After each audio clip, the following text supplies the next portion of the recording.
First, the USDA's Justice for All non-discriminatory statement, which simply states that all persons must be treated equally without regard to their race, color, national origin, sex, religious creed, disability, age, political beliefs, or reprisal or retaliation for prior civil rights activity, and that our institution provides an inclusive space for all. For more information on the And Justice for All statement, please visit the USDA's website. Good afternoon, everyone. Snowy afternoon. Welcome to our cooking demo. My name is Theo Banks. I'm a nutrition educator at Rutgers Cooperative Extension of Camden County with the Department of Family and Community Health Sciences. Today, we are going to be making a very tasty, very filling, hearty garden vegetable soup, which is perfect for a cold and snowy day like this. So we picked this recipe because December is cabbage month for Jersey Taste, harvest of the month. So each Wednesday, we are going to be bringing you a different Jersey fresh cabbage recipe. So cabbage is a cool weather crop that can keep growing well into fall, even on snowy days like this, believe it or not. So keep an eye out for Jersey fresh cabbage at your grocery store. And you can look in the comments for a link to all of the other cabbage recipes that we've prepared this month. So, let's go ahead and get started. I'm going to start heating up my pot. So, our ingredients, we have some vegetable oil to saute our veggies in.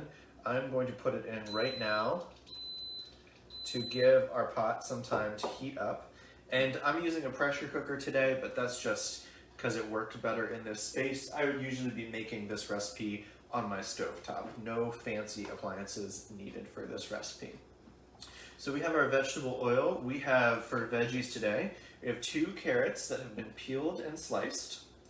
We have 1 small onion that has been diced. I also put some minced garlic in there. The recipe says you can use garlic powder. That's fine, but I had the fresh garlic on hand, so I'm going to go ahead and use it. And then we want our broth. So I had some chicken broth that was sitting in my freezer, and so I defrosted that and I'm using it. But any type of broth will do. You can do chicken broth, beef broth, vegetable broth. Just try and look for a low sodium option, and you can use bouillon, you can use canned broth, whatever you're able to get your hands on. And then our next ingredient is the 1 cup of green cabbage. Got that diced up into small pieces.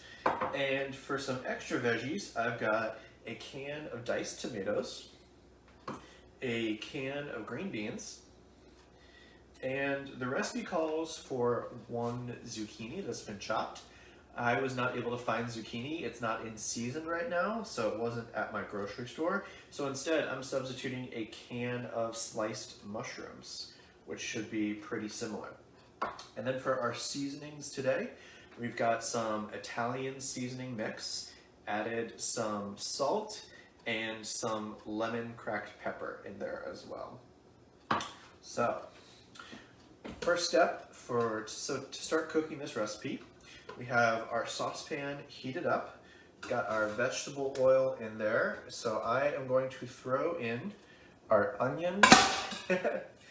I literally threw it in. I'm throwing in our onions and our garlic and our carrots as well.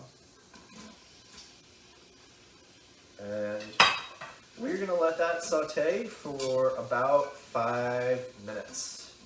It doesn't need to fully cook since it is going to cook more when we add our other soup ingredients, but I want to give these ones a head start.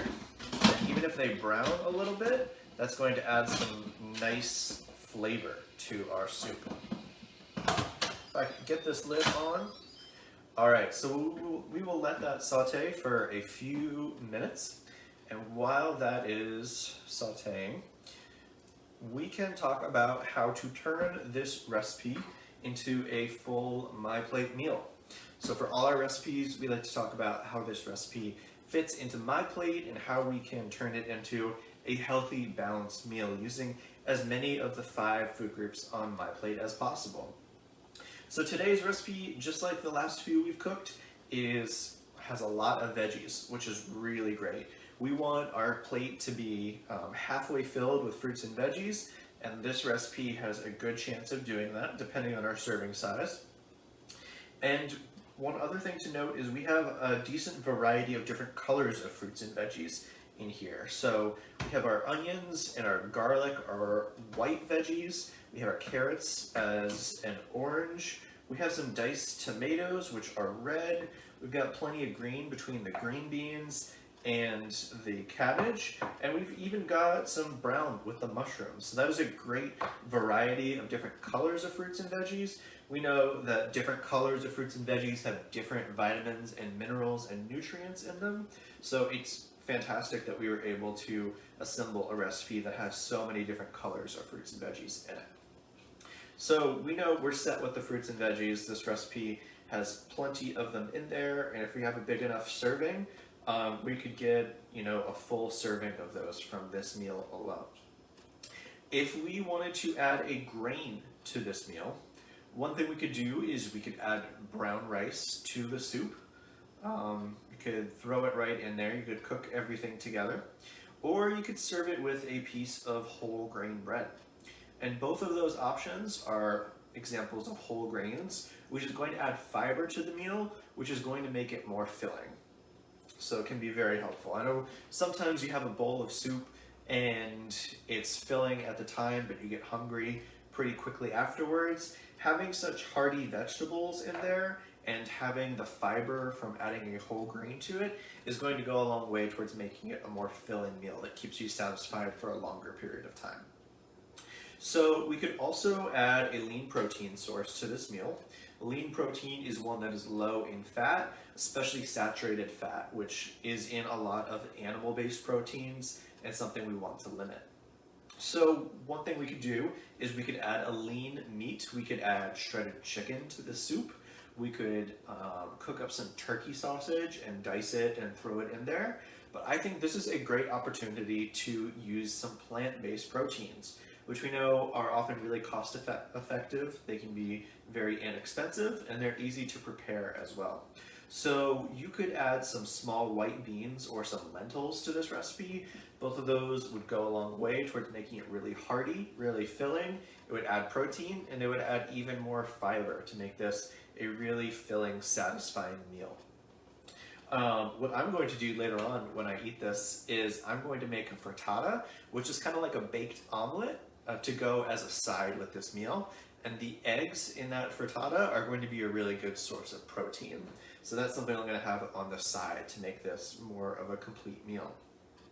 And that's 3 out of the 5 My Plate food groups right there. We've got our grains, our protein, and we've got plenty of veggies. 3 out of 5 is not bad. If you serve it with some fruit on the side or as a dessert, that could be 4 out of 5, which is pretty good. So just make sure that you try and observe not only the different food groups, but the portion sizes as you see them here too. Fruits and veggies should be making up half of our plate. The protein should be less than a quarter, and the grains should be a little bit more than a quarter and not above that.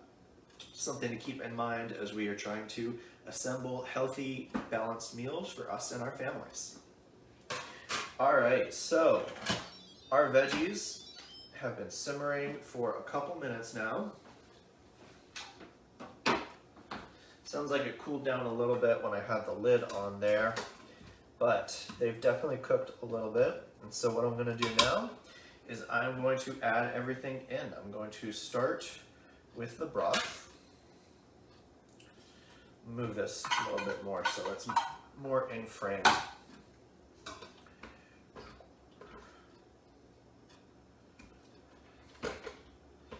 All right, so I'm going to add some of the broth in there.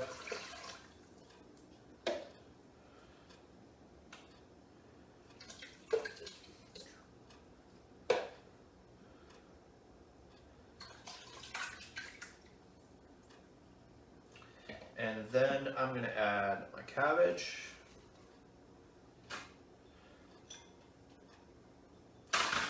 Going to add my diced tomatoes. My green beans. And my mushrooms.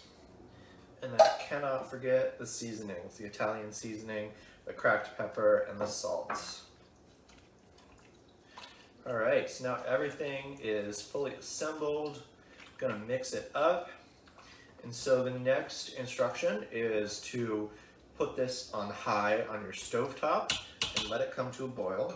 And then once it's come to a boil, you can decrease the temperature. You can simmer it on low or medium low, and then you just simmer it for 15 minutes. Should be plenty of time to soften up the veggies, to cook everything, and to give everything time to absorb some of those seasonings that you have.